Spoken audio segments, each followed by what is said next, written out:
Divine and royal greetings, family. Shayola Bensa here, along with Coach Latoya Davis, and we are the Emerald Green Collective, and this is our latest edition of Build Through Broadcast. So today's topic is reading, and it funds your mental, right? Uh, they say leaders are readers. And, some people don't really think that reading is necessary. Um, I'm not one of those people. I definitely think that reading helps to, again, enhance the mental faculties. And today we're just going to be talking about some or the books that we're reading. Well, we picked one. We find ourselves reading more than one book at a time, or just taking our time to read what interests us. So we're going to go ahead and get right into it, and we'll start off with Coach Latoya. Coach Latoya, what book have you decided to share with us today, and why?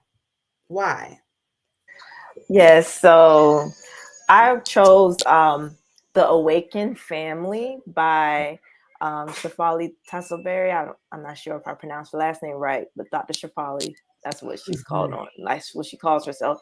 And I really love this book. It's How to Raise Empowered, Resilient, and Conscious Children. And she has the first book was recommended to me by her, was The Conscious Parent, and she has other ones, and I chose to read this one too. And what I love, why I chose this book, is because a lot of times when it comes to parenting, we think it's about the children, and it's really about us as the parents. And she calls children the awakeners, because they awaken things within us that maybe need to be healed, or maybe sometimes they show us where we've grown too. But I wholeheartedly agree with that. And it's been a very, hi Shantae, it's been a very it's been a very transformative for my mind, and it's just, I can identify with a lot of the stories that she shares, because she counsels people with their children. So it's been very insightful, like reflecting back on my own childhood and things that I needed that I may felt like I didn't need, and how it I made peace with it as I was reading this book, or it gave me more clarity and more understanding while I was reading the book. And I feel like one of the most insightful things, and I've been reading this book for months, by the way, but one of the most insightful things I feel like was about I'm trying to look for it, but how we expect, there's the importance of detachment and not having expectations when it comes to our children, because there may be an instance where we think we're doing things with good intent, but it's laced with expectations. And then when things don't happen the way we want, when the child doesn't respond in the way that we want, then we may get upset or feel some type of way, or feel like they're not being appreciative, when in reality, it's like, really, you had an expectation attached to it, or you maybe was trying to control the situation underneath it. So that made me just think about just a bigger picture of the importance of not having expectations when it comes to our relationships in general. So I feel like when I look at conscious parenting, or gentle parenting, or whatever, it's about relationships in general. It makes me reflect on all my relationships, not just my relationship with my child. And it's really about me and how I respond to things. And also, it's like, it's a big thing about not your child is a whole individual, and you have to be mindful of not allowing your ego to whenever they do something, not make it seem like it's about you, like make it a big deal. I mean, that's a big one. I think that's the big one. And just allowing children the space to be their true divine selves, and so that they feel comfortable to share things with you, and to feel all range of emotions. So it's I love her books. And I love other authors that have the conscious parenting books, but this one was this has been very powerful for me, and I just love they have affirmations at the end of each chapter. I do love that. As a matter of fact, I did open it to the expectation one, and it talked about how it says a commitment to shedding expectations. I shed my expectations and agendas, knowing they stem from my small mind space. Instead, I will enter my expansive heart space and release you from meeting my needs, expecting only that I do this for myself. When I see you, I will no longer reflect my fears, insecurities, longings, and drama. Instead, I will clear the mental cobwebs that cloud the shine of your brilliance, so that I can be a mirror of the diamond you are. As my agendas melt away, so does the hollowness I feel, leaving only wholeness in its place.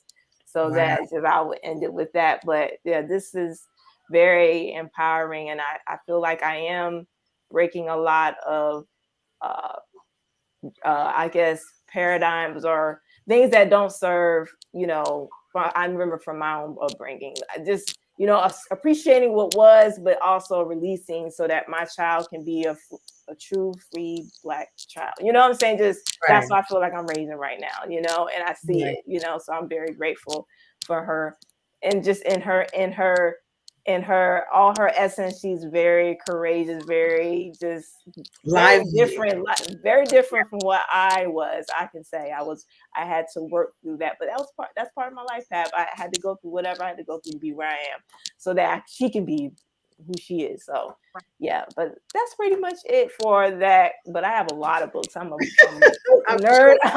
I am a book nerd, but yeah, this one is a big deal because it really just teaches me about myself. Right. Now there were two things that you said that that brought along a thought. I heard one of my master teachers say that expectations really is a superpower, and we have to learn how to navigate expectations, because if we're not careful, we clearly can be hurt, right? When we hold that that expectation for someone else. And then something else came to me when you said, the child is their own, they're their whole person, right? And that brought up parents, right? And I heard something years ago when someone said, you know, parents are a pair that rents, right? So the soul that comes in, you have agreed to take care of it while it's here on earth, but you're renting. It's not, they're not yours to keep and hold on to, and you got to do this, type of thing, because again, they come with their own destiny, their own walk, their own everything. So yes, it's like that.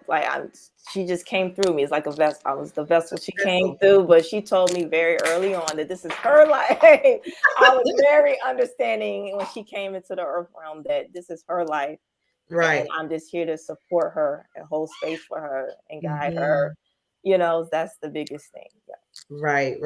Well, that's truly amazing, and I just love the fact that because you are very like calm natured, and she's a live one. She is, I'm gonna speak my piece. I'm gonna do what I need to do, and you just gonna have to get with it or not. Yeah. And your point about the expectations, yes, it's important to have those expectations. I believe that, but when it comes to people, right, I guess the biggest thing is not. That's the game changer for sure. Well, thank you for sharing that book. If you don't mind, can you put the book title and the author in the comments? Okay. That would be awesome. Coach Shantae on the scene. Greetings, beautiful. So what book have you brought to the platform today? What are you reading, and why? And how has it impacted you? So I came to the scene late, but I want to shout out us first and foremost, if we haven't already, because we finished this book. Ding ding ding ding ding ding. We did. Experience. Walking you all, the Emerald Green Collective. And of course, why did we read this book? Because we wanted to dive deeper into the word, and the outtakes that I received just from hearing other people's perspectives and other people's life experiences and reading this out loud and it bringing up so many different thoughts, feelings, and emotions. Absolutely amazing. So this is definitely highly recommended for a book club book. If anybody out there has a book club and they're trying to figure out what to read next, City of Wealth is a great option. So that's the first one. The second one, this was more like a leisure reading. These are two books that I just recently finished that I decided to bring today. This one right here, Barry Jones' Silver Sparrow. Book was really what's that about? okay. So I'm not gonna give too much away, but essentially it is about two sisters, but one sister does not know that she has a sister. She thinks that she's an only child because her father has two wives. And this is like back when Atlanta was considered like a small town. And it goes through the sisters' lives and journeys and what happened when they find out about each other, and just the whole experience is just, it took me on a journey of understanding the psychology of other people, because there's a lot of like hurt. Those types of stories are very common, you know. Yeah, great had like two families in the same city. I don't know how he did that. And one family was a secret family, and the other family was the family that everybody knew about. And it just, that dive into the mindset of the secret family and the main family, it was just like, wow. But it brought to mind that there's a generation out there that has deep, unhealed trauma that just stems from not belonging and, you know, all the other effects that come along with being the secret family. But it was really, really, really out. So those that have been read. And I love that Latoya, her book was The Awakened Family, because the book I brought was The Conscious Parent. And a lot of the same reasons. And first and foremost, thank you again for the book recommendations, because the Conscious Parent, I'm taking my time reading this. This came to me at a time where I was like, I don't really want to parent my son the way that, you know, the Black experience dictates that I'm supposed to parent him, because it's not working first and foremost. Like it's not working for his personality type at all. Right. I just noticed that he takes certain things really, really hard. Like his emotional state is greatly impacted by things that I would consider like simple, or things that wouldn't bother me at all. Even when I was a child, but certain things wouldn't bother me at all. But he is just heartbroken and devastated. He feels attacked. He doesn't feel loved, and he's all of these different emotions swirling around because for him, you know, he can't play the game because he didn't clean his room. And, you know, I'm like, okay, now wait a minute.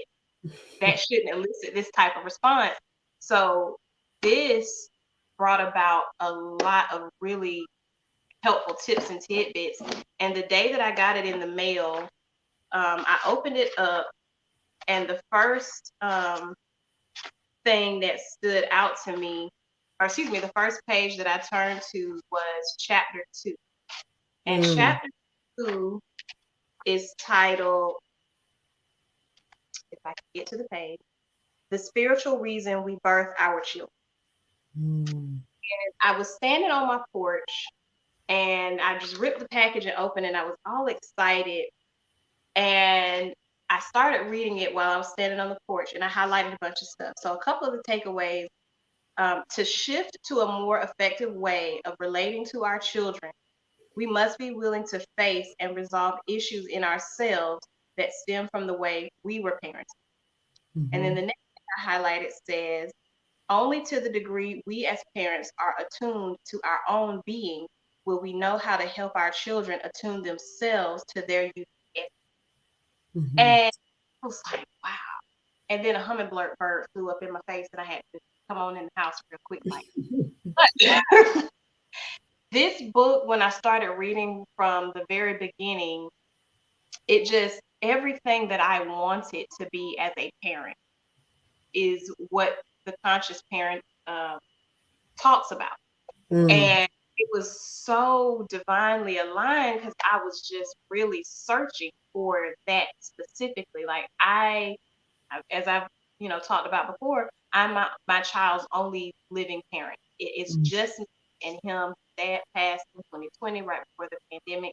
So every decision that I make, everything that I do, all the ways that I do it, has to be about fostering and maintaining that connection, so that as he goes through life, he knows that he has somebody that has his back, and he comes and talks to them about things, and we can navigate what we need to navigate together, as opposed to him with no experience in life at all because he's a child, having to navigate the world on his own, talking to people his age who also don't know anything, give him insights and advice, or possibly potentially give him insights and advice about subjects and steer him in the complete wrong direction, or have his mind all just in the wrong direction about certain things. So this book has really given me a lot of actionable tools thus far with connecting with him and maintaining that connection. And it's becoming easier and easier to not dive right into being angry about things, or to, release, like Latoya said, the expectation that he does things a certain way, and just look at him as a complete person and say, I would not have done it like that, but you go right ahead and do what you do it your way. Even if I have to walk out and let him just do it his way and finish how he's gonna Mm-hmm. do it, and take some deep breaths and come back and be like, oh, okay, good job on that. Mm-hmm. I see the effort that you put in, and then have Mm-hmm. like a conversation about, you know, I may have done it a little bit differently. If I was doing it, I would have done it like this. Made it a bit easier to have those conversations, especially Mm-hmm. when it comes to cleaning up, Mm-hmm. because I'm very particular about how I want my stuff cleaned, down to the way that I load my dishwasher. Mm-hmm. Stuff in there this this way, just this way, because we have to Mm-hmm. fit all the stuff in there. You got to put the cups in here, and then you put the bowls, and you only skip this many little tongs in there. And you got to, because everything needs to fit. I'm very particular about those things. Mm-hmm. This Mm-hmm. has given me an opportunity to allow him to come into that space and do things his way, and also teach him why I do things the way that I do. Not just how I do it, but why I do it the way that I do. So Mm-hmm. that's Mm-hmm. this book, which is absolutely amazing. And the last book that I want to share is this. Because, baby, let me tell you, I love Miss Tabitha Brown. Mm-hmm. Okay, I do. I cannot. I have been bitten by the Tabitha love bug. But this book right here, this is a very, very good book. It's not just an autobiography, it really is a personal development book. And she Mm-hmm. talked about, of course, her life and her experiences. But she talked about in one section how she has a vision and a goal for her life. And in order for her to reach that goal, there were certain things that she needed to do. But she felt so much guilt about stepping out and, leaving the house for that one night a week to attend a certain class to hone and sharpen her skills. And the Mm-hmm. journey had to go on internally to say, my husband and children will be all right. It's one night a week. I do everything else around the house that I feel that I need to do as a mother and a wife. This is something that's going to catapult me to the next level. And even if they don't understand it right now, they'll get it later on. She Right. made that decision to step on out and pursue her career, and we see the Mm-hmm. results and what came of that now. But I love this book. I'm Mm-hmm. enjoying the journey. Like, there is so much in here, and I can't really go back and tell you what it is because this book I was excited about reading, and I usually get to have my highlighter or pen with me while I'm reading, so I can highlight the tips and tidbits. But I'll be sitting there reading like, "Ooh, you girl, you better say that," because it just is one of those books that is so relatable and it's so down to earth. It's real, so it's. I highly recommend it. If you have not gotten it already, definitely get your. So how about just go ahead and put those titles and the authors in the comments so that those who may, desire to read it can. So we definitely give thanks for those books. The first one that you brought up, it brought back some memories of a conversation, right? That was had. And when we talk about, like, oh, I didn't know that I had a sister or a brother out there in the world, Papa might have been a Rolling Stone or Mama, who knows? But it reminds me of why. Why do we do that? Why is it that there has to be secret families? Why is it that there has to be cheating, all the things, and I know that may be a conversation for a different day. Maybe we'll go deeper into that another time, but I just think about all of the bonus or the secret families out there in the world, and it's just like, why does it have to be that way? Does anyone have any feedback as it relates to why do people feel the need to cheat or have extra families? Why hide them? You know what? I was listening to a YouTube video, and the person was very insightful. What the person shared, they were like, "Why do people like why is this concept of cheating? It's like clearly somebody is not being true to themselves. Either you're going to be in have like a multiple relationships and be open about it, or not, so why not be true to who you are? Why are you hiding this, and being honest about it? You know what I'm saying? So I thought that was very interesting. It was like, it's not, don't blame yourself if you are being cheated on, but it's more so about that other person and their own insecurities and them not living in their truth. It's like, if you want to be out and have multiple people, go ahead, but you got to be open about it. Or if you feel like you want to be with one person, then be with that one person. So I just thought that was a different twist that I never even thought about the person not being true to who they are, and if that's really what they want. Right. I love that. I think it is a matter of not being true to who you are and just the devastation that can bring about. I was my family's secret for a good little while. And it's just like, you go through a thing, someone's hiding you or, hiding your whole family. It's just like, am I not, good enough to be, out in the world with everyone else? But I love that. I think it does come back to just the honesty in that person or people not knowing themselves. So I give thanks for that. Coach Shante, were you going to say something? Yes. So to veggie back on what Latoya said, I feel like that authentic self definitely plays a big role. But this is I think of it. When you enter into a marriage or relationship, you've gone through certain experience with this. They know you in a specific way as a specific person, your habits, your patterns, all of those things. They know you in. Some people, because they are not fully aware of themselves or they don't accept their full authentic self, they want to create an exchange or an outlet where they can be somebody totally different. And in their journey, create an avatar in the world of who they want to be, they may go and create entire new relationships, entire new family, because they want to be seen as this specific person. And because the new person doesn't know all their history, doesn't know all their quirks, doesn't know certain things about them, they're able to present themselves as this whatever version of themselves that they want to exist in the world. And that creates an entirely different set of issues.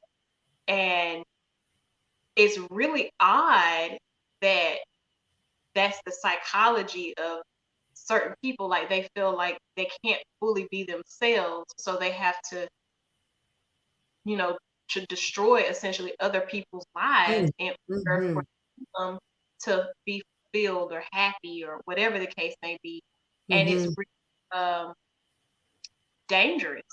It's is really dangerous. dangerous because you don't know the reaction that the current spouse may have towards you, the reaction the new person may have towards you and the family that you already have. There's a thin line between love and hate. Should teach us Ain't that all the a very truth? lesson. Yeah. Yeah. He could have got taken up out of here because of the decision that he made playing with another person's emotion. And that's not safe at all. Those crimes of passion are real. Whew, listen, Snapped is an actual series. It's Look, I not couldn't just even watch it no more. I it said, Lord, this is something else. Yeah, yeah. But I really, when it comes down to it, I think it really is just about self-awareness and how honest you are willing to be with yourself and your partners and your mates, which that's a whole, like I said, a whole. Right. That's because that just made me think about something else. Like, and that's why it's so important for people to be their true, authentic self when they're meeting people and getting to know them in the beginning stages. Because people come with their representative, and for that's 6 why months. They said the 6 months. Yes, and it's also important to stays around. Yeah, to get to know people. It's important to really get to know people and not rush, because there's that other side of it where somebody may accuse you of, you're not allowing me to be myself, but that person probably wasn't being their true self. So the person just viewing them from that expectation of what they showed themselves to be. So it's so many layers to that. So many layers. We'll have a conversation on that. We will for sure. All right. Well, my book, I actually have a few, but I pulled the one because I thought it was something that we probably don't talk often about. But this book is called Your Rank Advancement Blueprint: How to Rank Advance, Avoid Burnout, and Never Run Out of Contacts by Rob Sperry. And I'm also in one of his Facebook groups, which I find to be very helpful. So why this book? I am in the business of network marketing, and I understand a network marketer or a networker to be someone that adds value to the life of another. And that may not always be an easy thing to do, because some people may feel like, well, I don't need that value. But one of the things that really caught my attention in this book are the 5 unbreakables. And he basically says, and we've heard it and we hear different people say it, but of course, you might need to hear something a couple of times before it's like, I get it now.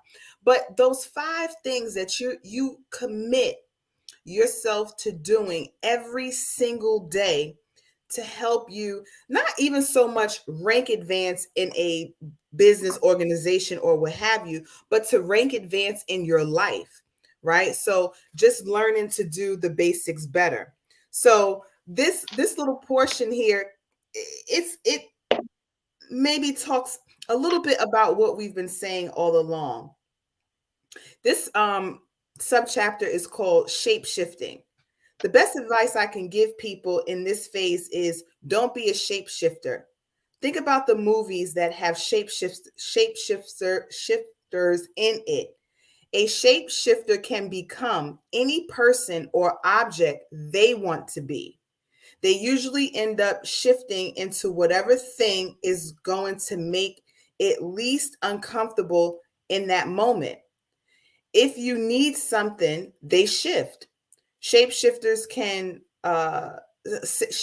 spend their entire lives shifting themselves to get what they want. So I'm just going to pause here because it is a little a little lengthy for this segment, but I think of shape shifting in a few ways. I'm not thinking so much in a spiritual sense, but this sounds like someone that does not know who they are, or someone that may be a master manipulator, right? So they're able to move in and out of environments, but maybe not in an authentic way, right? So one more thing, he says that there's a difference between progressing and shape shifting.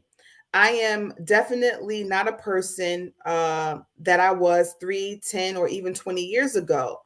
You want to be progressing and becoming a different version of yourself always. But the key is to stay true to yourself. Don't become a shapeshifter that becomes unrecognizable to your own self.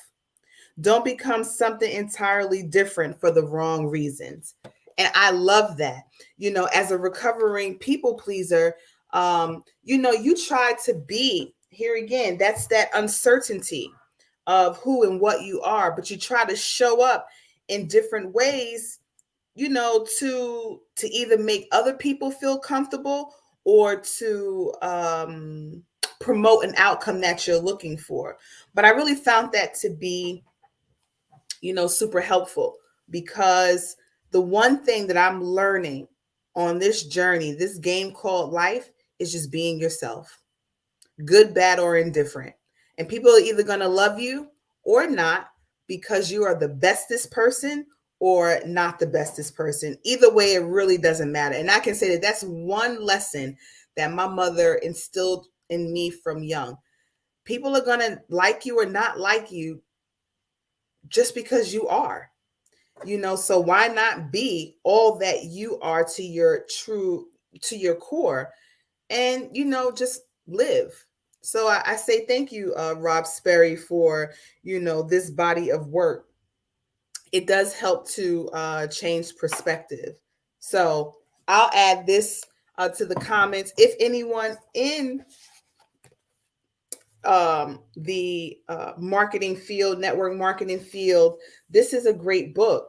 I was just telling my husband, some of the influencers that I follow on social media, it's amazing to see that most of them are network marketers. They may not outwardly market whatever it is that the company is selling, but it's in their repertoire of things. And to be a network marketer, in my mind, it really does expose character. You can't do this without being authentic, because people will be able to see through that, and you won't last. But I will say that it was definitely great to see another young lady like, oh, she's a network marketer too. And you can tell in some people, because it's like their success pivots, and it may seem quickly. I'm sure that it took years, but just knowing that this industry, in my opinion, is what every single entrepreneur needs. And why is that? Because you have to know you. You have to know how to sell. Some people say, well, I don't like selling. I'm going to go out on a limb and say that then you really can't be an entrepreneur, because you have to sell in order to make it happen. So how you go about that may look different, but it was definitely a little bit of a, whew, okay. So this could be the foundation of a whole lot, a whole empire, because now they have that residual income to be able to do whatever else it is that they're looking to do. And most of them have their own line of product, but they also network within a market with, other things. So rank up, level up, however you want to call it, up is the way that we're going. So we have a few more moments before we end this session. Does anyone have anything that they would like to add? Any closing remarks? Oh, I was going to say that there, since you brought up that book about the network marketing, there is a couple of books that I have on network marketing that I was going to share with you, but I believe I sent some of the books that my daughter Yeah, I had took a picture. Those were some of those were network marketing books. I was going to share. I don't have it on me, the exact title, but I'm gonna share it with you. So you might already have please. it. I'm really starting to, you know, overstand this. And I'm just grateful for opportunity to be able to network and to add value to the life of others. And I find that people call me like, hey, do you know somebody that does? Hey, do you know? And it feels good to say, you know what? I actually do know someone that does that thing. Hold on, let me connect you. That is pretty amazing. So, Most High, I will be your connector. One of. Coach Shantae, anything for you? I just wanted to veggie back to that shape shifting. That is just very well put. I know somebody who that was part of his the way he lived his life, and he saw it as being a chameleon. You have to be able to be a chameleon so that you can blend into any environment that you go into and all this other kind of stuff. And in hindsight, after dealing with that experience and that exchange, I was kind of like, that's not me. I'm gonna be who I am in every circumstance, but I can be relatable. I don't have to necessarily become somebody else in this situation. I can be me, but I can be relatable so that I can understand what their perspective is, where they're coming from. So I definitely like that. And network marketing is definitely one of those things where if you're not a true, genuine, authentic individual and you go in trying to talk to people about whatever it is that your company does, your company can be doing the absolute most amazing thing that's ever happened, be able to make the world convenient. You could create time travel and make people have the ability to lose however much weight they want to lose, gain however much weight they want to gain with this one simple principle. Whatever it is, could be the absolute best thing in the world. But when you're not a genuine person, you may be able to bring them in the room, but you're not going to be able to keep them in the room because they're going to see through you at a certain point.